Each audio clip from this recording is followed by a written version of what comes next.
Baxmayaraq ki, çox oyuna ciddi hazırlaşırdıq, rəqibi çox yaxşı təhlil edirdik və cinahlardan bağlamaq çalışırdı ki, cinahları o qədər, yəni ən fəal olan bir Neftçidə cinahlardır.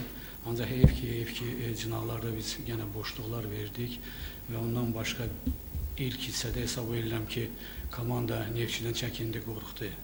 Yəni onların qabağında bu tələblər qoymamışdıq. Yəni özləri çəkirdilər öz qapısına tərəf və Neftçinin ustalıq səviyyəsi bir də sübut elədi ki, bugün çox güclü bir rəqibə qarşı biz meydançada mübarizə aparırdıq və hesab edirəm ki, reallıq nəticədə də görsəndi. Yəni Neftçi 4-1 qələbə qazanmaqla layiqli bir qələbə əldə elədi. Baxmayaraq biz ikinci hissədə hansı bir dəyişikliklər etmək çalışdıq. Yəni sırf oyunda, yəni demək olar ki, heyətdə dəyişik etməyə o qədər də gücümüz yoxdur. Ona görə ki, biz bugün güclə 18 nəfər formalaşa bildik və bu oyuna hazırladıq. Yəni bizdə bəzi oyuncular hələlik transfer vəsiqəsi gəlməyib və ona görə bu oyunda iştirak edə bilməyiblər. Bu qədər, yenə deyirəm, əgər hansısa suallarınız varsa cavab vermək hazıram. Buyurun. Zəhmət olmaz bizi təqdim edərsiniz. Bakı Media saytı toxunlar.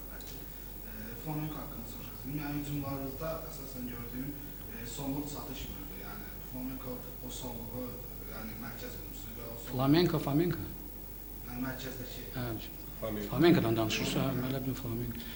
Flamenco'da istər-istəməz çatışmır. Ona görə ki, Flamenco cəmsi bir həftədir ki, komanda ilə bir yerdə çalışır və biz son anda onu transfer elədik. Ona görə ki, hücumda problemimiz indiyə kimi var. Yəni bizdə bilirsiniz ki, hücum xətti xeyli oyuncular komandanı tərk etdi, ancaq onları əvəz edən futbolçular indiyə qədər tapa bilmədik.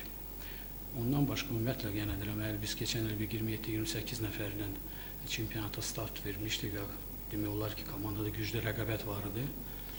Bugün isə demək olar ki, ehtiyatda gənc olan futbolçular qalmışdı.